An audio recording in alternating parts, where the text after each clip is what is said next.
In this video, I will show you how to deposit money on Kraken App. So first of all, let's open our Kraken App. In order to do this, you need to make sure that you have your account fully verified. And if you have, then you can basically click on Deposit Cash in here on the main screen, or you can click on the big purple button at the bottom. And from here, you can see Deposit Cash or Crypto. So click on this. Click on I understand.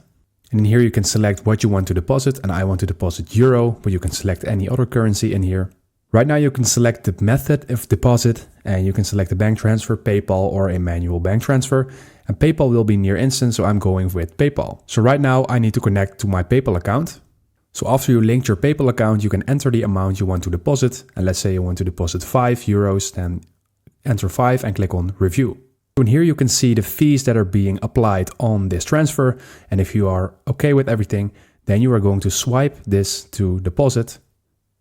And right now, everything will be finalized. So as you can see, my deposit is successful. And right now I can choose to buy crypto or close. And that is how you deposit money on Kraken App. Thank you guys for watching. Subscribe.